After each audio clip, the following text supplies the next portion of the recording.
चलिए शुरू करते हैं। तो सबसे पहले ये पिरामिड्स आखिर हैं क्या और इनका पर्पस क्या था, क्यों बनाए गए थे? देखिए, अगर हम मिस्र यानी इजिप्ट के पिरामिड्स की बात करें तो वो मूलतः पत्थर के स्ट्रक्चर्स हैं। हाँ। जो करीब 2500 बीसी के आसपास ओल्ड किंगडम के टाइम में बने थे, और ये खास तौर पर फेरोज मतलब राजाओं के टूम्स थे, मकबरे। अच्छा, टूम्स थे। जी, मकसद था राजा को आफ्टर लाइफ यानी मृत्यु के बाद के जीवन के लिए सुरक्षित रखना। और मेसो अमेरिका वाले वो भी तो है? हाँ बिल्कुल, मेसो अमेरिका जैसे मेक्सिको, ग्वाटेमाला, वहां के पिरामिड्स काफी बाद में बने। कब बने थे वो करीब 3rd से 16th सेंचुरी सीई के बीच, और उनका पर्पस अलग था। वो ज्यादातर टेम्पल्स थे, मंदिर पूजा के लिए। हाँ, देवताओं की पूजा होती थी, सैक्रिफाइसेस यानी बलि भी दी जाती थी। इन्हें एज़टेक्स, मायंस जैसी सिविलाइजेशंस ने बनाया था। तो पर्पस बिल्कुल अलग था, मिस्र में टूम्ब, मेसो अमेरिका में टेम्पल। एग्जैक्टली। अच्छा, तो इन्हें बनाया किसने था? अक्सर ये सुनने में आता है कि गुलामों, स्लेव्स ने इन्हें बनाया था। क्या ये सच है? नहीं, ये एक बहुत आम गलतफहमी है एक्चुअली।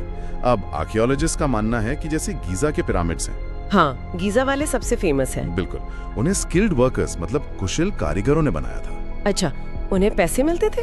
हाँ, या तो उन्हें सैलरी मिलती थी या वो टैक्स के बदले काम करते थे, ऐसा माना जाता है। और 1990 में बाकायदा उन वर्कर्स के कब्रिस्तान भी मिले हैं। अरे वाह! तो ये स्लेव्स वाली बात जो है वो शायद ग्रीक इतिहासकारों की देन है जो बाद में आई। इंटरेस्टिंग। तो ये सबसे फेमस पिरामिड्स कहाँ हैं? आपने गीजा का नाम लिया। हाँ, गीजा इजिप्ट में सबसे मशहूर हैं। खुफू, खाफरे, मेनकोरे के पिरामिड्स। मेक्सिको में तियोतिवाकान के pyramids of the sun and moon भी बहुत प्रसिद्ध हैं। और मिस्र में कुल कितने पिरामिड्स होंगे, कोई अंदाजा है? देखिए, इसकी एकदम सटीक संख्या बताना मुश्किल है, हमारे सोर्सेज में भी ये नहीं है, पर कई दर्जन हैं, शायद 100 से ज्यादा भी। काफी है मतलब। और दुनिया का सबसे बड़ा कौन सा है? क्या वो गीजा वाला ही है? ये निर्भर करता है कि आप बड़ा कैसे मापते हैं। अगर वॉल्यूम यानी आयतन के हिसाब से देखें, अच्छा, तो मेक्सिको का ग्रेट पिरामिड ऑफ चुलुला सबसे बड़ा है। उसका वॉल्यूम करीब 3.3 मिलियन क्यूबिक मीटर है। ओह, मेक्सिको वाला। हाँ, लेकिन अगर ऊंचाई, हाइट की बात करें तो गीजा का ग्रेट पिरामिड यानी खुफू का पिरामिड सबसे ऊंचा था। जब बना था तब करीब 146.7 मीटर्स ऊंचा था। समझ गई। अब सबसे बड़ा सवाल, बिना मॉडर्न टेक्नोलॉजी के ये बने कैसे? क्या मटेरियल्स इस्तेमाल हुए? ये तो इंजीनियरिंग का कमाल लगता है। बिल्कुल है, ये सच में उस जमाने की इंजीनियरिंग का एक बेहतरीन नमूना है। देखिए, मटेरियल्स की बात करें तो मुख्य रूप से चूना पत्थर यानी लाइमस्टोन इस्तेमाल हुआ। लाइमस्टोन? हाँ, जो लोकल मिलता था। फिर आउटर केसिंग के लिए मतलब बाहरी परत के लिए वो टूरा से लाया गया हाई क्वालिटी लाइमस्टोन इस्तेमाल करते थे। अच्छा, वो ज्यादा चिकना होता होगा। हाँ बिल्कुल।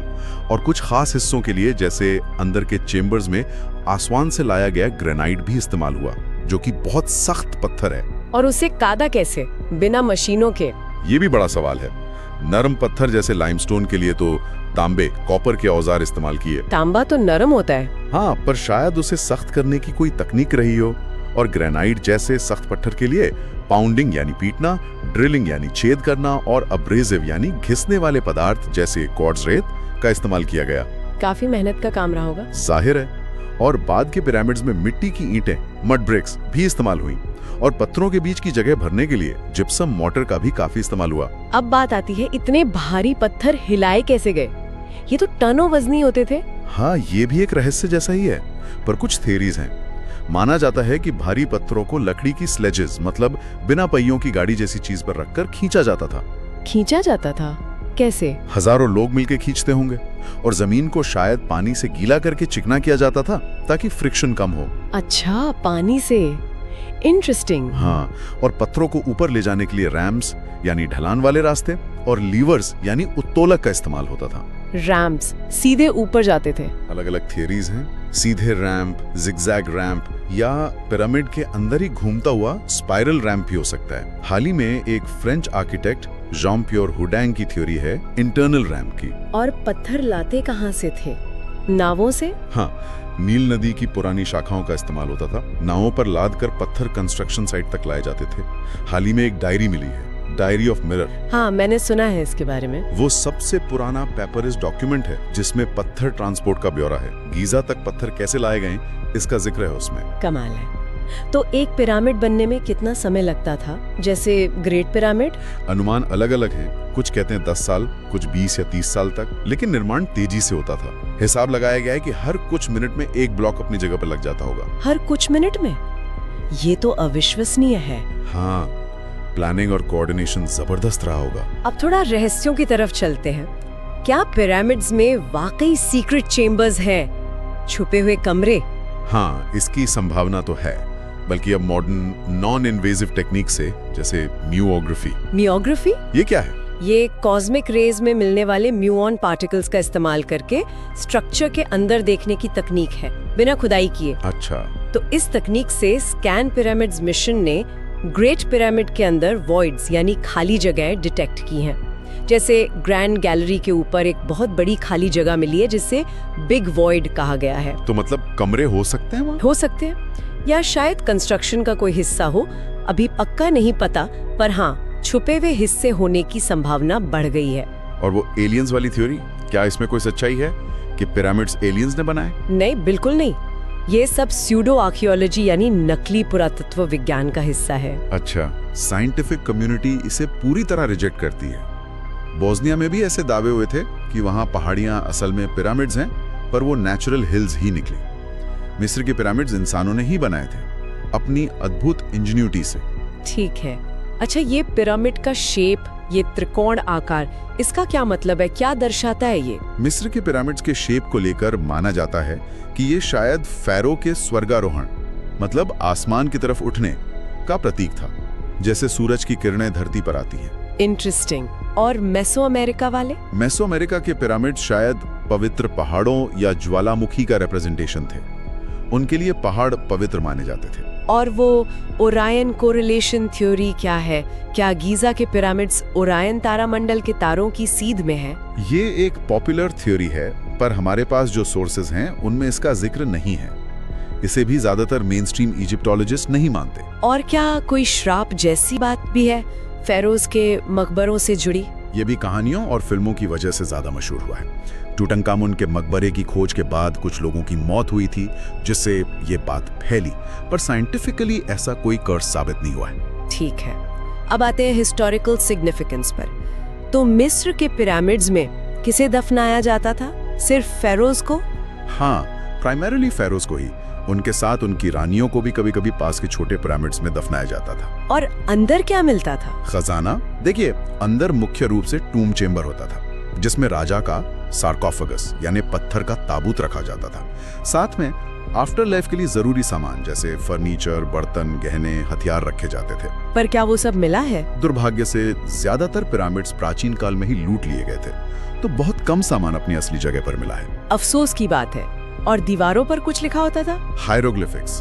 हाँ बिल्कुल, पुराने पिरामिड्स की दीवारों पर पिरामिड टेक्स्ट मिलते हैं। ये हायरोग्लिफ्स में लिखे हुए स्पेल्स और इंस्ट्रक्शंस होते थे। कैसे इंस्ट्रक्शंस? जो फेरो को आफ्टर लाइफ की यात्रा में मदद करें, जैसे देवताओं की प्रार्थनाएं, अंडरवर्ल्ड यानी डुआर्ट से गुजरने के रास्ते, और ओसाइरिस या रा देवता द्वारा न्याय पाने के मंत्र। राजा यूनिस के पिरामिड में ये काफी डिटेल में मिलते हैं। ये तो बहुत फैसिनेटिंग है। तो ये पिरामिड बनाना धीरे धीरे कम क्यों हो गया? हाँ, मिडिल किंगडम तक आते आते टेक्निक्स बदली। मड ब्रिक कोर बनने लगे, जो शायद सस्ते और जल्दी बनते थे। न्यू किंगडम में राजाओं को वैली ऑफ द किंग्स जैसी जगहों पर चट्टानों को काटकर बने मकबरों में दफनाया जाने लगा। क्यों? क्या पिरामिड सुरक्षित नहीं थे? शायद ये भी एक वजह हो सकती है। पिरामिड दूर से ही दिख जाते थे और लुटेरों को आकर्षित करते थे। वैली ऑफ द किंग्स ज्यादा छुपी हुई जगह थी। इसके अलावा धार्मिक मान्यताओं में भी बदलाव आया होगा। ये पिरामिड्स उस समय के धर्म और मान्यताओं के बारे में क्या बताते हैं? बहुत कुछ। ये दिखाते हैं कि प्राचीन मिस्र के लोग आफ्टर लाइफ में कितना गहरा विश्वास रखते थे। फेरो को देवता मानते थे। उनकी अंडरवर्ल्ड की यात्रा, न्याय का कॉन्सेप्ट और मंत्रों और रिचुअल्स की इंपॉर्टेंस, ये सब पिरामिड टेक्स्ट और बाद में बुक ऑफ द डेड जैसी चीजों से पता चलता है। अब दुनिया भर के पिरामिड्स की बात करते हैं। क्या सिर्फ मिस्र में ही है ये? नहीं, जैसा हमने पहले बात की, मेसो अमेरिका, मेक्सिको, ग्वाटेमाला में बहुत सारे हैं। सूडान में भी हैं। सूडान? वहाँ किसने बनाए? वहाँ कुशाइट किंगडम ने बनाए थे। एक्चुअली सूडान में मिस्र से ज्यादा पिरामिड है संख्या में, हालांकि वो छोटे और ज्यादा नुकीले होते हैं। क्या वो मिस्र से पुराने हैं? नहीं, मिस्र के ओल्ड किंगडम के पिरामिड्स 2500 BC कुशाइट पिरामिड से काफी पुराने हैं। कुशाइट पिरामिड्स बाद के हैं। अच्छा, और कहीं मेसोपोटामिया में पिरामिड जैसे स्ट्रक्चर्स थे जिन्हें जिगुराट्स कहते हैं। वो सीढ़ीदार होते थे और ऊपर मंदिर होता था। उनका पर्पस भी धार्मिक था। तो मिस्र और मेसो अमेरिका के पिरामिड्स में मुख्य अंतर क्या हुए फिर? कई अंतर हैं। पहला तो पर्पस, मिस्र में टूम, मेसो अमेरिका में टेम्पल। दूसरा डिजाइन, मिस्र वाले ज्यादातर स्मूथ साइडेड और नुकीले थे, मेसो अमेरिका वाले स्टेप्ड यानी सीढ़ीदार और ऊपर से फ्लैट होते थे जहां मंदिर बनता था। तीसरा एज, मिस्र वाले काफी पुराने हैं। और चौथा कंस्ट्रक्शन, मेसो अमेरिका में अक्सर पुराने पिरामिड के ऊपर ही नया बड़ा पिरामिड बना दिया जाता था। इंटरेस्टिंग। अब आखिर में मॉडर्न रिसर्च और प्रिजर्वेशन की बात करते हैं। क्या सारे पिरामिड्स एक्सप्लोर हो चुके हैं? बिल्कुल नहीं, अभी भी बहुत कुछ जानना बाकी है। जैसा मैंने बताया, स्कैन पिरामिड जैसे मिशन नई टेक्निक से अंदर देख रहे हैं और नई चीजें पता चल रही हैं। तो लेटेस्ट डिस्कवरीज क्या है, वो वॉइड्स के अलावा? हाँ, वो वॉइड्स एक बड़ी डिस्कवरी है। इसके अलावा डायरी ऑफ मिनर का मिलना, जिससे हमें कंस्ट्रक्शन लॉजिस्टिक्स के बारे में पता चला, और हथनूम में 4500 साल पुराना रैंप मिला है, जिससे शायद पत्थर ऊपर ले जाने की तकनीक पर रोशनी पड़ती है। और इन्हें प्रिजर्व कैसे किया जा रहा है? ये तो हजारों साल पुराने हैं। प्रिजर्वेशन एक बहुत बड़ा चैलेंज है। मौसम, पोल्यूशन और टूरिज्म का दबाव, इन सब से इन्हें खतरा है। सरकारें और इंटरनेशनल ऑर्गेनाइजेशंस मिलकर काम कर रही हैं इन्हें बचाने के लिए। रेस्टोरेशन का काम भी चलता रहता है। क्या टूरिस्ट अभी भी अंदर जा सकते हैं? हाँ, गीजा के कुछ बड़े पिरामिड्स और कुछ दूसरे मकबरों में टूरिस्ट को अंदर जाने की अनुमति है, पर सब जगह नहीं। और अक्सर अंदर फोटोग्राफी वगैरह मना होती है प्रिजर्वेशन के लिए। समझ गए। तो ये थी पिरामिड्स की दुनिया की एक झलक। वाकई कमाल की चीजें हैं ये। बिल्कुल, इंजीनियरिंग का चमत्कार, धर्म और आस्था का प्रतीक और इंसानी सभ्यता की कहानी कहने वाले मॉन्यूमेंट्स। और जैसा आपने कहा, कहानी अभी खत्म नहीं हुई है, नई खोजें होती रहेंगी। हाँ बिल्कुल, और ये सोचना भी रोमांचक है कि भविष्य में हमें इन प्राचीन अजूबों के और कौन-कौन से राज पता चलेंगे। न जाने और क्या रहस्य इन पत्थरों की खामोशी में छुपे हुए हैं। सही कहा। अगली बार तक आप भी सोचते रहिए।